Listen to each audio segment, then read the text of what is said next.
गांव में टुनटुनी चिड़िया अपने पिता कालू कौआ के साथ रहा करती थी। टुनटुनी के पिता कालू कौआ के पास एक बगीचा था जिसमें ढेर सारे केले के पेड़ थे। टुनटुनी को उनमें से एक केले के पेड़ से खूब लगाव था, लेकिन उस केले के पेड़ में कभी भी केला नहीं लगता था। बाकी सारे पेड़ों में केले लग जाते थे। अरे टुनटुनी बेटा, तू यहाँ क्या कर रही है? तू हर वक्त इस पेड़ के साथ ही वक्त बिताती रहती है। आखिर इस पेड़ में ऐसा क्या है जो तू यहीं पे रहती है? पिताजी, ये पेड़ मुझे बहुत ज़्यादा पसंद है, ये भी मुझे पसंद करता है। हम दोनों बहुत अच्छे दोस्त हैं। ये तो मुझसे बातें भी करता है।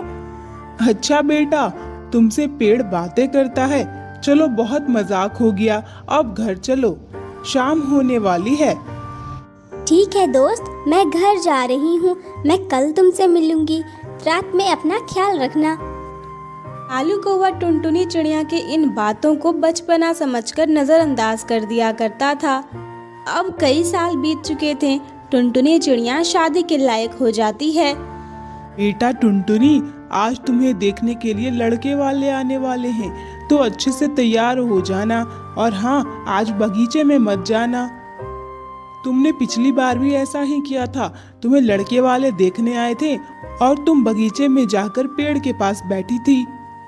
अच्छा ठीक है पिताजी, मैं ऐसा नहीं करूँगी। मैं तैयार हो जाऊँगी। और लड़कों वालों का क्या है, वो तो आते जाते ही रहते हैं। लड़के वाले टुनटुनी चिड़िया को देखने आते हैं। टुनटुनी, अरे ओ बेटा टुनटुनी, कहाँ रह गई तुम? जल्दी से आ जाओ, सब तुम्हारा बहुत इंतजार कर रहे हैं। लेकिन टुनटुनी बाहर नहीं आती। तब कालू कौवा अंदर जाता है। हे भगवान, ये टुनटुनी तो घर पे है ही नहीं। लगता है ये फिर बगीचे में चली गई। अब तो बहुत हो गया इसका। अब मुझे इसे सबक सिखाना पड़ेगा। मैं इसकी गलतियों को बचपना समझकर नजरअंदाज करता हूँ, लेकिन ये तो गलती पे गलती किए जा रही है। मैंने सुबह ही इससे कहा था कि कहीं मत जाना, फिर भी चली गई। नाक कटा के रख दी है इसने मेरी। शाम को टुनटुनी चिड़िया घर आती है। कालू कौवा बहुत गुस्से में था। टुनटुनी, मैंने तुमसे क्या कहा था? आज तुम कहीं नहीं जाओगी, फिर तुम क्यों चली गई? तुमने सबके सामने मेरी बेइज्जती करवा दी। पता है लड़के वाले मुझे क्या क्या बातें सुना करके गए हैं। अरे पिताजी, मैंने तो आपसे कितनी बार कहा है मुझे शादी करनी ही नहीं, लेकिन आप हैं कि मेरे पीछे ही पड़े रहते हैं। तो मैं क्या करूं? मेरे पास और कोई रास्ता ही नहीं था, इसलिए मैं यहाँ से चली गई। इतना कहकर टुनटुनी चिड़िया वहाँ से चली जाती है। ये सारी फसाद की जड़ वो केले का पेड़ है। पता नहीं उस पेड़ में क्या है जो टुनटुनी उसी के पीछे पागल रहती है। मुझे उस पेड़ को ही कटवा देना चाहिए। मैं उसे कल ही कटवा दूंगा। वैसे मुझे ये काम बहुत पहले ही कर देना चाहिए था, पर कोई बात नहीं, मैं उस पेड़ को कल के कल ही कटवा दूंगा। अगले दिन टुनटुनी चिड़िया बगीचे में चली जाती है और उस पेड़ के साथ बातें कर रही थी। तभी वहाँ उसका पिता कालू कौवा आता है। टुनटुनी, चलो यहाँ से, तुम घर जाओ, मुझे इस पेड़ को काटना है। वैसे भी ये इतने सालों से लगा हुआ है, लेकिन एक फल नहीं दिया आज तक। आज मैं इसे खत्म कर दूंगा। अरे पिताजी, ये आप क्या कर रहे हैं? ये मेरा सबसे पसंदीदा पेड़ है, आपको पता है ना। इसकी और मेरी दोस्ती कितनी अच्छी है, उसके बाद भी आप इसे काटना चाहते हैं। मैं ऐसा बिल्कुल नहीं होने दूंगी। आप यहाँ से जाइए। टुनटुनी, ये एक पेड़ है, सिर्फ एक पेड़ है, समझी? इसमें कोई जानवर नहीं है। मुझे लगता था कि तेरे अंदर बचपना है, लेकिन अब मुझे लग रहा है कि मुझे तुझे डॉक्टर के पास लेकर जाना पड़ेगा। तू तो बिल्कुल पागल हो गई है।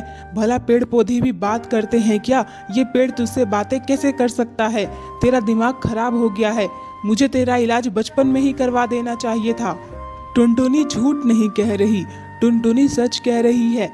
मैं बोल सकता हूँ, मैं एक बोलने वाला पेड़ हूँ। इतना कहकर वो पेड़ एक कबूतर में बदल जाता है। ये क्या हो गया? ये तुम पेड़ से कबूतर कैसे बन गए? ये क्या हो रहा है? टुनटुनी, चलो यहाँ से घर चलो। ये तो कोई मायावी पेड़ लगता है। टुनटुनी, तुम्हें मुझसे डरने की कोई जरूरत नहीं है। दरअसल मैं एक अच्छा कबूतर हूँ। मैं पेड़ भी बन सकता हूँ। मैं तो परीलोक में रहा करता था, लेकिन मैं यहाँ धरती पे किसी काम से आया था। मैं अपनी माँ के साथ आया था, लेकिन मैं यहीं पर खो गया। और तब मैं केले के पेड़ के रूप में इस बगीचे में रहने लगा। फिर तुम मुझे मिल गई और तुमसे बहुत अच्छी दोस्ती हो गई। तुम मुझसे रोज बातें किया करती थी। मैं वापस अपने घर नहीं जा सका। तब मैंने सोचा कि अब मैं तुम्हारे साथ यहीं पर रहूंगा और समय आने पर मैं तुमसे ही शादी भी करूंगा। अब वो समय आ गया है। क्या तुम मुझसे शादी करोगी? अरे नहीं नहीं, ये तुम कैसी बातें कर रहे हो? मेरी बेटी तुमसे शादी नहीं करेगी। तुम मायावी हो। तुम मेरी बेटी के साथ कुछ भी कर सकते हो।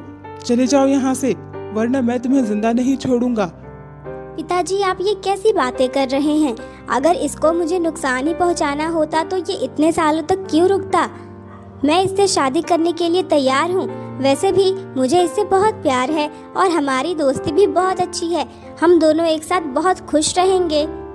टुनटुनी और बबलू कबूतर के बहुत कहने पर कालू कौवा मान जाता है। फिर वो उन दोनों की शादी करवा देता है। अब बबलू कबूतर अपनी पत्नी टुनटुनी के साथ एक पक्षी का जीवन खुशी खुशी बिताने लगता है।